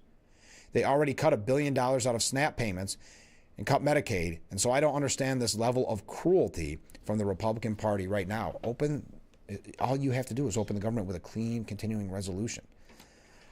Chris Van Hollen, when not enjoying martinis on the beach with prisoners in Venezuela, illegal immigrants, he had time to weigh in on the shutdown. He said, right now, Donald Trump seems to want to drive right over the cliff. As you said, he is deliberately choosing to withhold food from 42 million Americans, 16 million of them children, for political points. He wants to take these kids and 40 million American hostages as part of weaponizing the Trump shutdown. Now, are they trying to call it the Trump shutdown? I guess they have been. That just looked weird to me. Now, as you mentioned, you have a federal district court judge who says today that they may require that these food benefits be provided because if you read the law, one thing is clear. There's nothing that requires Trump to withhold this food, even though that's what they're doing. It may be that they have to actually provide the food because Congress set aside funds for this kind of emergency purpose, and they're withholding them. So we'll see what the judge says. As you mentioned there in court, I want everyone to understand the Trump administration is in court saying to a judge, don't make us feed 40 million Americans during this shutdown. That's the Trump position. And everybody must understand that this isn't the intentional infliction of distress, intentional infliction of trauma. I call it pure out sadism. They're enjoying the pain that they're imposing on the American people. Ilhan Omar, who we may get to later, she is upset with Chuck Schumer not endorsing Mamdani. She was called out for Democrats' past criticisms on government shutdowns because the past shutdowns over policy. She said, this is not a policy fight, and it's a worthy fight. This is not a policy fight? And this was on CNN's The Arena with Casey Hunt. She said, but isn't this the risk that Democrats took? Because oftentimes, Democrats have been defending the role of the government, and Republicans in the past, Democrats have said policy is not a reason to shut down the government. A policy fight is not a reason to do it. Why is that different now? She said, quote, this is not a policy fight. This is a healthcare crisis. Well, to Hunt's credit, but that fundamentally is a fight over healthcare policy. Yeah, but we're going to see people die in this country because they're not able to provide health care for themselves and for their families. I think that is a worthy fight for us to be in. What I'm shocked by is the fact that Republicans have chosen to say, I don't care if you lose your health care, I've chosen to. Okay. Now, J.D. Vance, we got to take a short break. More on the shutdown when we come back. Stay with us. We'll be right back with Frankly Speaking here on WYDC TV, Big Fox.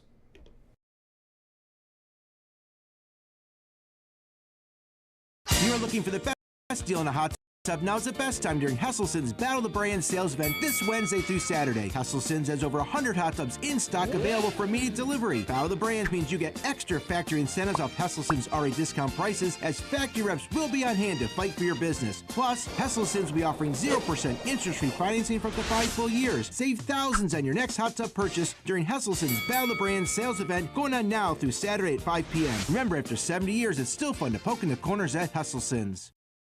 Twin Tiers. H.L. Stevens' lease in Horseheads is ending, and everything in the store has to go. Sofas, bedrooms, recliners, mattresses, dining sets. We're now reducing prices even further. All items must go. The Horseheads location only is closing, so hurry before it's too late. Our Montour Fall store will stay open, and we're expanding very soon to serve you even better. So don't miss your last chance for a once-in-a-lifetime savings at H.L. Stevens Furniture in Horseheads, New York.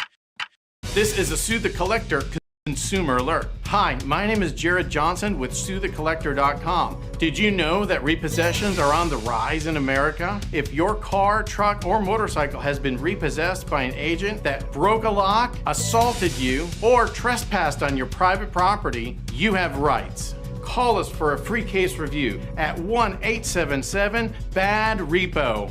You pay nothing unless we win money for you. Call me now. This isn't Mother's Library. Create with the 3D printer. Release your inner audio engineer or sewing machine riddles, all with your library card. Go to getyourlibrarycard.com today. It's the best 2 hours of NFL coverage, starting with Fox NFL Kickoff at 11. This is great TV. It is caught! Then at noon, take it to the next level on Fox NFL Sunday. This kid has it all. Touchdown! America's #1 pregame show. The best NFL pregame shows are back. The Frankly Speaking Roof Cam, brought to you by Boss Security in Horseheads. Contact them today for all your business and home security needs. Now, it looks like a Halloween view, doesn't it? as we come back from the Halloween, frankly speaking, edition. Let's see. Yeah, I like that view. All right, we're back. Let's go to some viewer comments, shall we? Wondering if the Supreme Court has ruled on whether or not SNAP benefits can be withheld during a shutdown.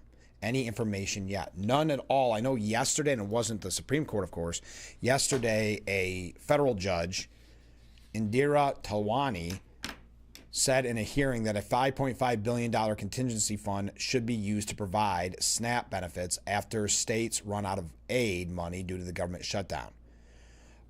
And now that's supposed to begin November 1st, so tomorrow. I have not heard, though, and by the way, it's 7 in the morning, so we won't hear for a little bit, I'm assuming. If something changes or if anybody hears, let me know.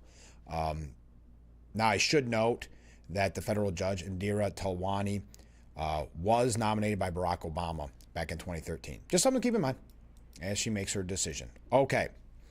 Oh, there's another comment. Hold on.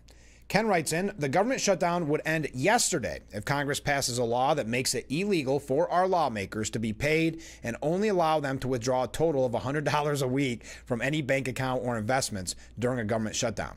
The Democrats aren't being hurt, and the sheeple will blame the Republicans. So the Democrats don't care who they hurt. Thank you, Ken. J.D. Vance commented on Thomas Massie always being a no vote. He said he has been completely unwilling to provide it when we need the vote.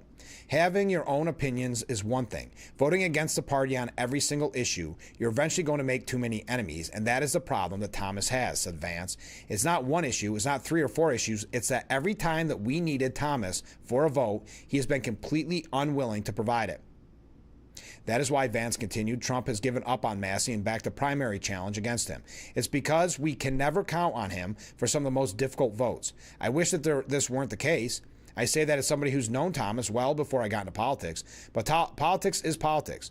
And when you always vote against a party, you can't expect the party to actually back you. Oh, did you see what Charlemagne, that radio host that gets quite amazing interviews, and he does a lot of... a lot of criticism of the Democrat Party, even though I think he's pretty much avowed that he's a Democrat. Did you see what he called Hakeem Jeffries? After playing, what was this on? I guess he was on The Daily Show. After playing a clip of House Minority Leader Hakeem Jeffries referring to Republicans as the party of lawlessness and disorder, Charlemagne, the radio host, asked a brutal question. This is the quote. So why is Hakeem Jeffries talking like he's Chuck E. Cheese Obama? Like, what are we doing? What are we doing? Come on. Clearly, the Democrats don't have the leaders they need to meet the moment. Okay, fine. Anyone who was a fan of sports knows sometimes you need a rebuilding year. Okay, get some draft picks, develop young talent, and at some point, the old guys need to retire. He went on to argue that Democrats should be focused on picking exciting new candidates. Wow. Calling Hakeem Jeffries, and I quote, he's talking like he's Chuck E. Cheese Obama. Yeah, a lot of people, we talked about with Joe Semplinsky yesterday, a lot of people have not been what you would call, I don't know, what would you say, blown away by the job that Hakeem Jeffries is doing. Now, we've got a break coming up. When we come back, we're going to hear from Debbie Shannon. She's running for Steuben County Legislature in District 12, so she's coming up next. Then we're going to talk about Mamadani. Nick Langworthy, our congressman, weighing in on that race. So you won't want to go anywhere. You want to hear what he had to say. So stay with us. This is, frankly speaking, here on WYDC TV, Big Fox.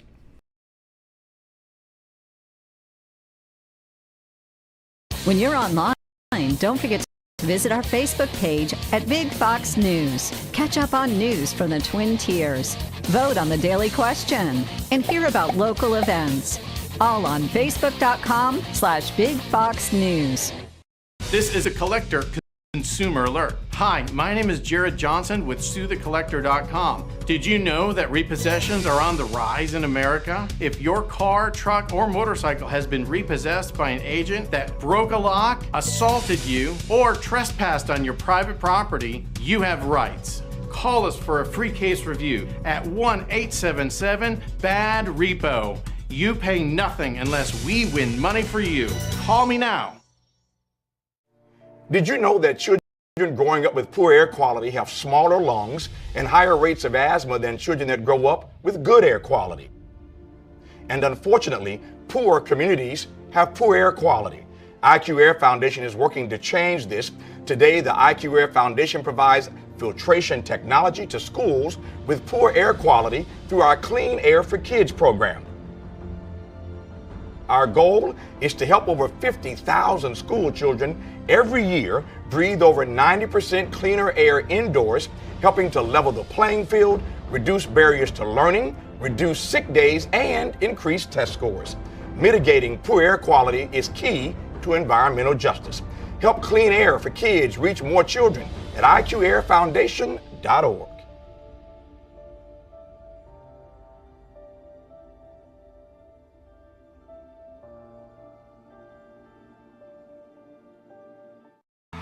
It's a new season of Sherry.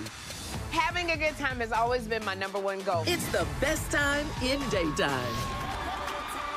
Weekdays at 2 p.m. on Big Fox.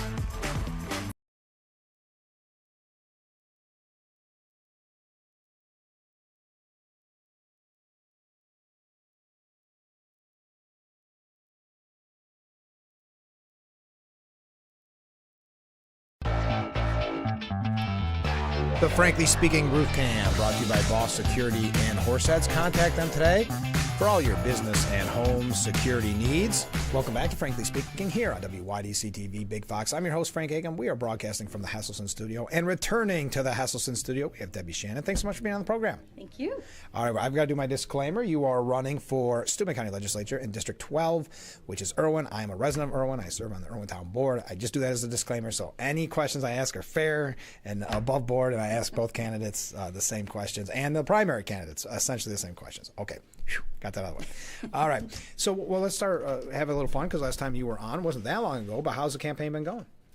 Really well. Yeah. Yeah, I've been knocking on a lot of doors and talking to a lot of people. And I have kind of an overwhelming sense that people are struggling. Yeah. More and more, I've had people tell me that their kids who are college graduates can't find a job and they're moving back with their parents. Oh, wow. Or I've heard of several instances where elderly parents can't afford to live by themselves anymore, so they move back in with their kids. And there were some instances where like 3 generations are under the same roof just to make ends meet. Wow. Yeah, and I know I've heard from a lot of people on this program that have talked about just how it's really not sustainable to live sometimes with their age demographic and the money that they have, their fixed income, that it's becoming almost impossible. Yeah. It's a scary thing. So what do you think at the county level, what will your goals and platforms be to help those voters and constituents? Well, I think,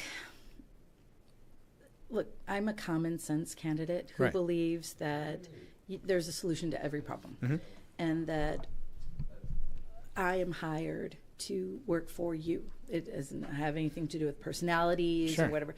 It has to do with, okay, let's get to the table, and we're not always going to agree. That's normal. If Yeah. you're married or you have siblings or coworkers, you understand that that's human nature. It's not about you. It's about the people. And how do we make this better? There are so many different ways to do this, and depending on if I'm lucky to get this position, I would be on a committee or two that would, the main focus is how will I make your life better? Right. That is exactly what it was, whether it's housing or whether it's food, whether it's, salaries or whatever. So it really does depend a lot of, just about everything happens in committee. Yeah, it does. So, so it would just depend on the committee. But bottom line, how do I make your life better? Now, tell us a little bit, because we started with the campaign, but tell us a little about you, about your background. Well, I was born and raised here. I went to East High, went to Corning Community College, had an associate degree in math and science, went to University of Buffalo, have a bachelor's in psychology, and after that, I was accepted to 2 dental schools. Okay. And that my parents really wanted me to be how that works. Yeah. And for me personally, I didn't yet know exactly what I wanted to do, but I knew all education is good. Yeah. Education is not going to hurt you. So I thought, well, I'll do this until I figure out what I want to do. And And in the meantime, I just thought, I can do this academically. I just don't want to do it. I think that if you're in health, especially healthcare, you have to have a passion. And that wasn't my passion. Yeah. So I gave up my position, which was not, it was not popular How'd that go? with Dad. No, that was a bad decision. Awkward Thanksgiving? Very awkward. But he understood. And so I was an actress for a long time, which, Yeah, that is a lot different. Face palming, Dad, poor Dad. And, but I was really happy. And I then went back to school and got my master's in creative writing. Okay.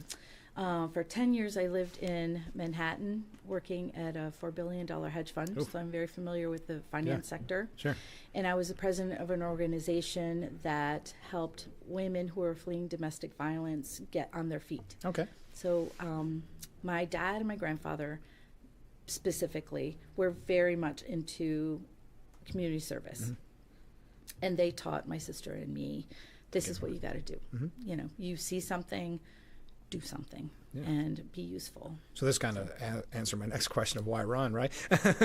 but I mean, not just from that level, getting involved and active, but it is a lot of responsibility. It is a lot of work, as you talked about knocking on doors and the petition process. So what was it that kind of pushed you over the edge to say, you know what, I'm gonna dive in the deep end and do this?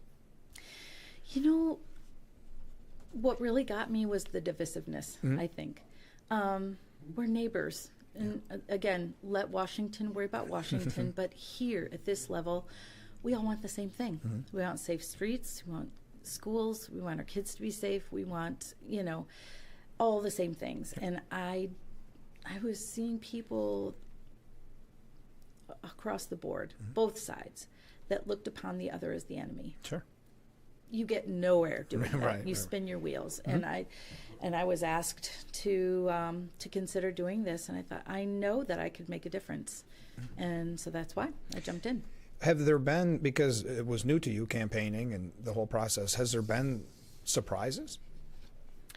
Well, shocking? Something that shocked you? I don't know. Well, yeah. As a matter of fact, going door to door and just listening to people, I just get this overwhelming feeling that people are struggling out there. I think we talked about the many instances where I have talked to people whose kids are college degree, they have college degrees and they can't find a job, and so they're living back home. Or elderly family members who can't afford to live by themselves, so they're back with their kids. And some instances, you've got 3 generations living under the same roof just to make ends meet. And we're the richest country in the world. It doesn't have to be this way. So there's got to be a solution. When you're talking to voters, because they're telling you that those stories, what are they saying to you specifically? Maybe it's a policy issue, but maybe it's just about what they think their legislature does. What are voters saying?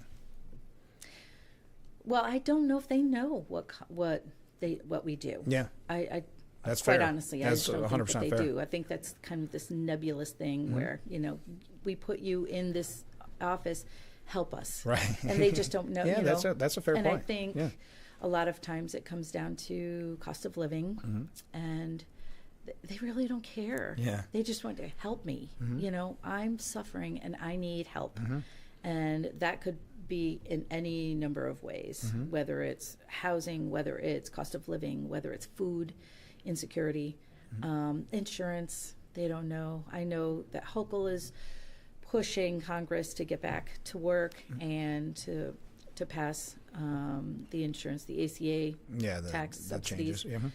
Because come November 1st, people are going to be shocked at their premiums going up, and with food, with SNAP. And WIC on the chopping block, and there's funding. There's emergency funding. I think it's $6 billion. Again, that's on the national level, but that does trickle down here. I mean, there are people that need food assistance, and I just think there's just too many people playing politics and not thinking about their constituents.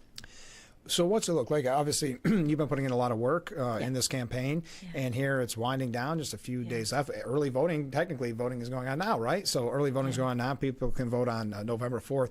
What's your campaign look like from here until November 4th? Just reaching out. I sent 3,000 postcards out to just about every household Republican, Independent, Democrat. Okay. Because it doesn't matter. Because the general election is the general election. And I would work for everyone, Yeah. right? So that doesn't matter. I'm still knocking on doors, and then I'm going to be making phone calls. Yeah. Yeah. So it's going to be a busy couple of days? It will be, yeah. So if people haven't had the opportunity to talk with you yet, or maybe they've just seen your postcard or whatever, how can they find out more about you? How can they help your campaign? I know it's last minute, but how can they help? They can help. They actually can, vote. Yes, sure. That's big. They can reach out to me at DebbieShannonForIrwin.com. You'll see a contact page. It's DebbieShannonForIrwin at Gmail.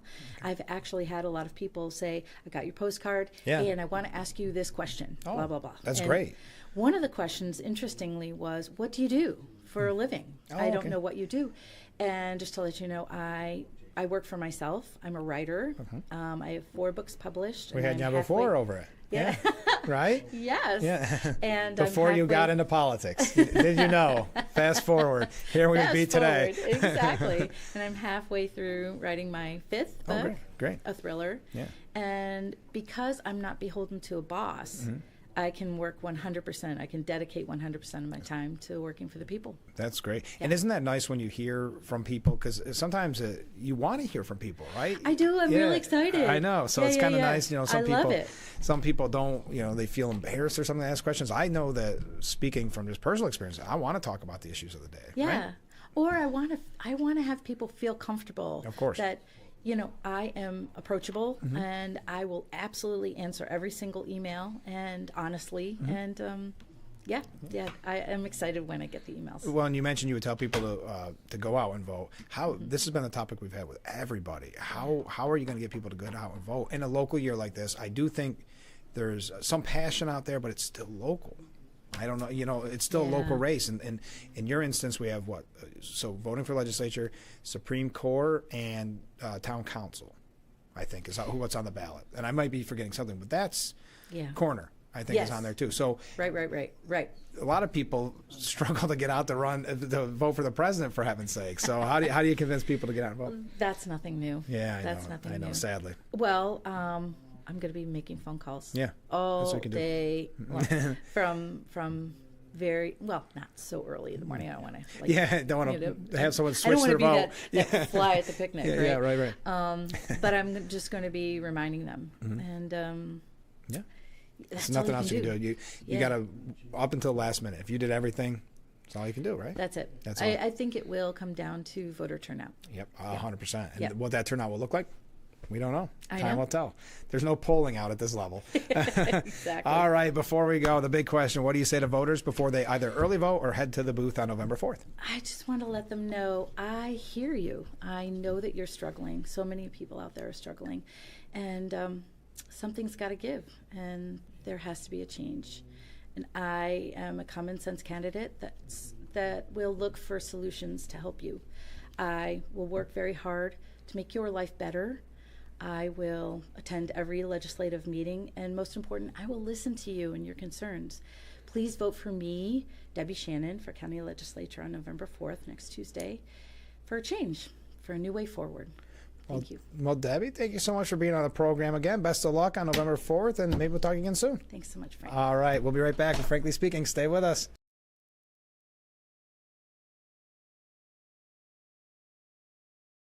Your tap water is delicious. I know, right? It's this Culligan Smart drinking water system. What do you think is going on in there? I'm smelling a touch of chlorine. Yeah, I'm detecting some PFAS. I'm also getting notes of lead. Perfection. Sending it up. Here we go. Certified to reduce more than 70 contaminants. It's like having your own team of water experts. See the smart difference at Culligan.com.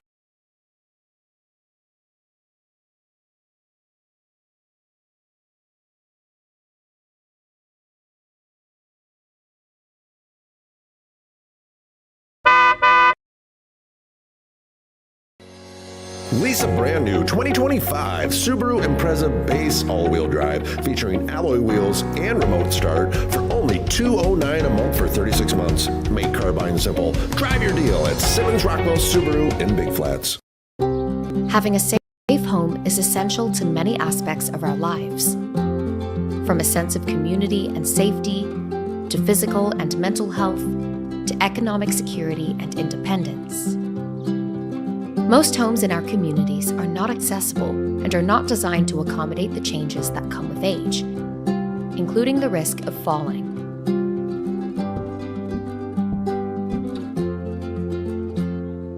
The Older Adults Home Modification Program helps reduce the risk of falls, improves safety, and increases accessibility and independence. Through this program, Rebuilding Together works with older adults to provide no-cost preventative home repairs so our neighbors can safely age in place in the homes and communities they love. To learn more, visit rebuildingtogether.org/safeathome.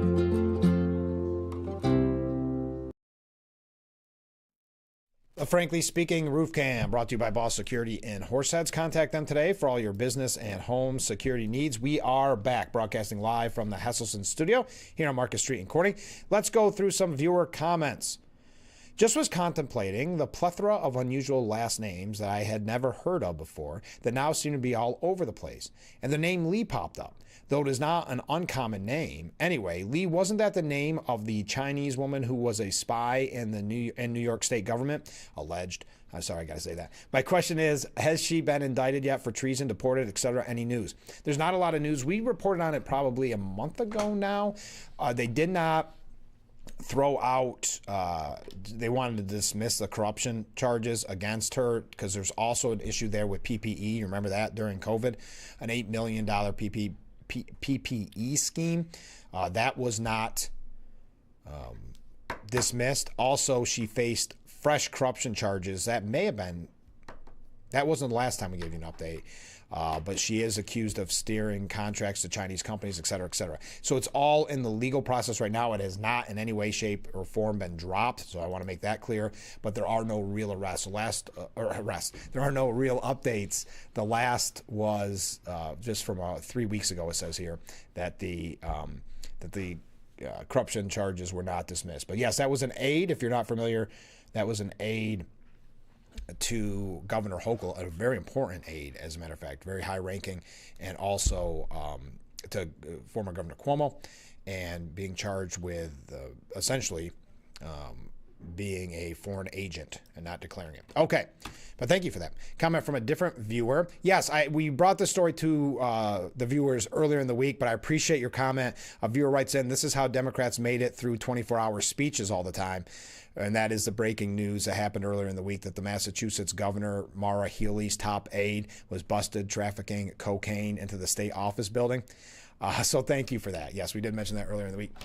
Comment from a different viewer. Frank, I too was thrilled to see the crowds at the Turning Point event.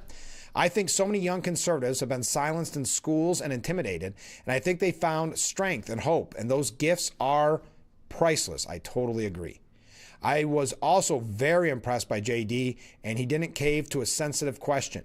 He told it like it was, the truth. Yes, I agree. It's so encouraging to see the growth of Turning Point USA, even before. I mean, I think it should be noted that even before the assassination of Charlie Kirk.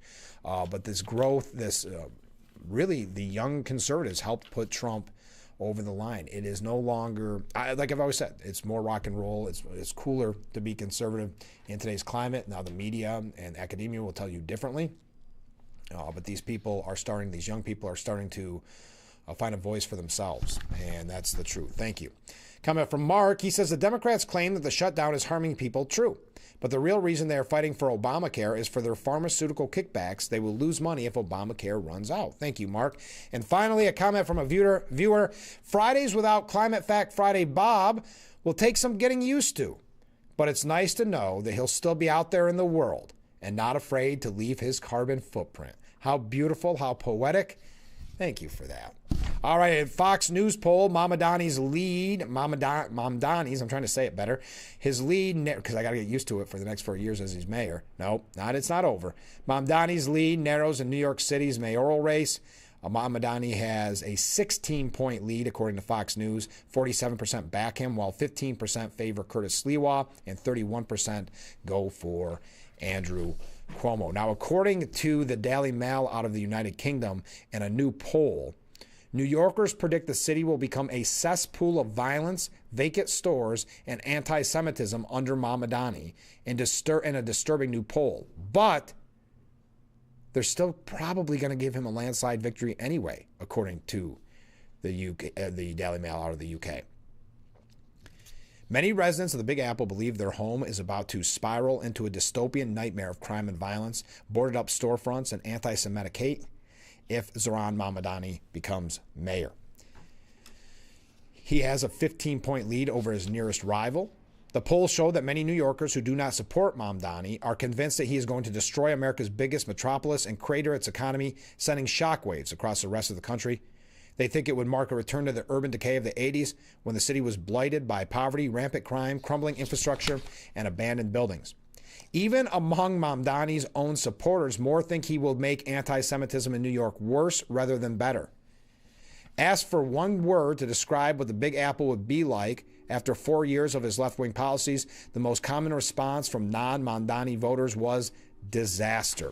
Well, when we come back, because I just heard the Corning whistle. When we come back, younger voters are starting to hit the polls in the New York City mayor's race too. So that's probably in Mamdani's favor. When we come back, I'm going to tell you what what Nick Langworthy, our congressman, I combine Congressman Nick Langworthy had to say about the mayoral race, and then a few other comments. So get your comments in. The program is almost wrapping up. Stay with us. This is Frankly Speaking here on WYDC TV, Big Fox.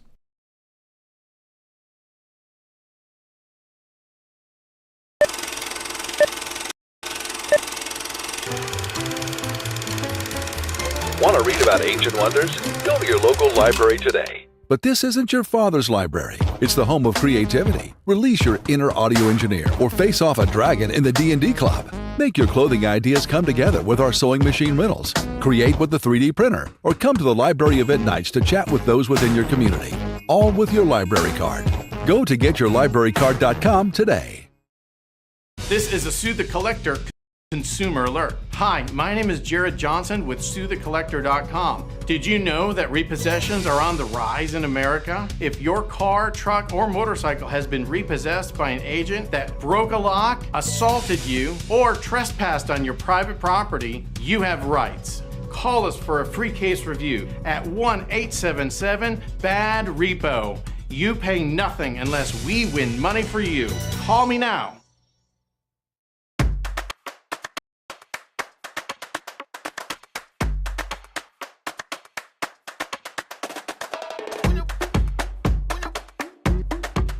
Take on fall work with the power to get the job done. Save $50 on the powerful MS250 chainsaw and save $20 on the BG56 CE blower, built for easy starts and quick cleanups. Shop in-store and online. The Frankly Speaking Roof Cam, brought to you by Boss Security and Horseheads. Contact them today for all your business and home security needs. We are back, broadcasting live from the Hesselson studio. A couple of viewer comments. New York City could use a good dose of Turning Point USA, that's for sure. Comment from a different viewer. The good news is, if Mamdani wins, all our liberal friends will no doubt be moving to New York City to live in utopia. Good point. Thank you very much. All right. Congressman Nick Langworthy, and if you're not aware, he was the former New York State Republican chair. So it went Ed Cox, Nick Langworthy. Langworthy wins the congressional race, and then it goes back to Ed Cox. So that's kind of the in recent memory, the order. So Nick Langworthy, close ally, there's no doubt of that, close ally to Donald Trump. Donald Trump recently endorsing him. Nick Langworthy endorsed Andrew Cuomo instead of Curtis Sliwa. This is interesting. I know I've saved this and hinted towards it all morning. I'd love to hear your thoughts on it. Langworthy told Fox News, "This is about saving the city from communism. I've had plenty of disagreements very publicly over the years and fought tooth and nail with Governor Cuomo. But there's no doubt in my mind he would be a far superior mayor than a communist." He said Cuomo was polling better than Sliwa, with a few surveys showing him 10 points behind Mamdani, the Democrat nominee and frontrunner in the race. Quote, and this again, Congressman Nick Langworthy, quote, "There's only one candidate running against Mamdani that has a credible path to win, and there's Andrew Cuomo. And he knows how to run a government. He's certainly a better option than the alternative of Mamdani and the Democrat Socialists of America running the city with no checks and balances." Langworthy was the state Republican Party chairman before getting elected to Congress in 2022. Langworthy said he believes what happens in the Big Apple impacts the rest of the state. Now, Republican Hudson Valley Representative Mike Lawler, who at one time was thought may run for governor, but who declined, whose district is just north of New York City, also plugged Cuomo over Sliwa as preferable. Representative Nicole Malatakis, the only Republican who represents parts of New York City, told the Post Thursday she's behind Sliwa. So there you are. Interesting. I found that just very interesting. I nothing else other than worth commenting, getting your opinion on it. And since we're running late, we're going to talk more about Mamdani, but I wanted to mention this before we run out of time. Two things about the governor's race, then back to the mayoral race. Governor Hochul yesterday declared a food emergency across the state as the federal government says SNAP benefits will run dry this weekend. "We're not going to be passive observers to this," said Hochul. The governor announced she would pump an additional $65 million into New York's emergency food relief funds to keep benefits flowing after the freeze expected to begin Saturday. That's on top. So the, again, 65 million is on top of the 30 million she announced earlier in the week. Hochul said New York receives and distributes around $650 million per month for SNAP from the feds. Now, everybody's been wondering, will Elise Stefanik declare she's running for governor after Tuesday? Well, according to Axios, far left organization, but Axios believes they have the scoop. New York Representative Elise Stefanik has built out an extensive political team as she prepares to launch a 2026 campaign for governor, and she's planning on announcing it in November. Stefanik has told associates she plans on entering the governor's race as soon as the New York City mayoral election on Tuesday. She has more, get this, she has more than $13 million in cash on hand, more than any other New York House Republican in recent history, and is hiring a slate of veteran political operatives as she seeks to be New York's first GOP governor since none other than George Pataki. Now, these names may not mean a lot to you, but we want to keep a close eye on her campaign. She hired Alex DeGrassi, Stefanik's longtime top political lieutenant. He will be the campaign's chief strategist and CFO. Patrick Hester, who's Stefanik's chief of staff, also will be involved. Stefan Mikhaljwal, who worked on Vivek Ramaswamy's presidential campaign last year, will be director of rapid response. Stefanik also tapped several top Trump advisors. Tony Fabrizio, who is chief strategist on Trump's 2024 campaign, will be her pollster. Chris Grant, who ran the main pro-Trump 2024 super PAC, will be an advisor. Tim Saller, another Trump 2024 campaign official, will oversee Stefanik's voter micro-targeting efforts. Stefanik's team thinks she has a shot of winning in mostly Democrat New York, partly because the state shifted further rightward than any other state in the 2024 election. Trump got more than 3.5 million votes in New York, more than any GOP presidential candidate since Ronald Reagan in 1988. Trump received 800,000 more votes than Republican Lee Zeldin got in 2022 when Zeldin lost his governor's race to Hochul. Stefanik's campaign will put a premium on voters who back Trump, but not Zeldin, a person familiar with the campaign said. The team is also betting that her focus on combating anti-Semitism will help her in a state with the nation's highest concentration of Jewish residents, more than 8% of the population. Jewish voters have historically backed Democrats, but polls last year suggest Trump made significant gains with them. And of course, she had that national attention from those hearings with the college professors, and she has a new book out in regards to that. New York voters will turn on Democrats after Zohran Mamdani is elected the mayor next week, is her thought on this, according to, again, Axios, so take it with a grain of salt. So there you go. That's where we're at. On the other side, Kathy Hochul, spokesperson, said at least Stefanik has spent her career in D.C. selling out New Yorkers to Donald Trump, and that is why she's going to lose to Kathy Hochul. Whether it's her votes to help Trump get Medicaid, gut Medicaid, or raise costs, Stefanik and her record could not be more toxic with New York voters. Bring it on. There you go. Your thoughts on all of that. I know I threw a lot of heavy stuff on you right to get ready to wrap up today's edition. Stay with us.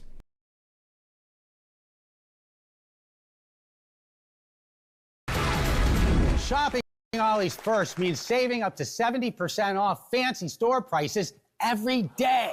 To demonstrate, we gave shopper A $100 to go shop a fancy store. We sent shopper B to Ollie's.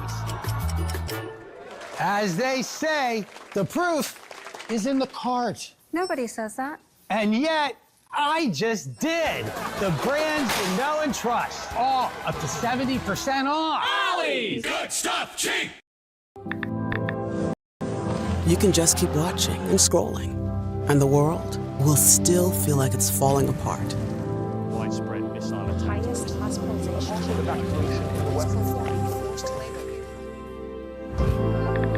Or you can take action by joining a movement that's creating real and lasting change instead. Partnering with communities around the globe to help uproot poverty and plant seeds of hope for a brighter tomorrow.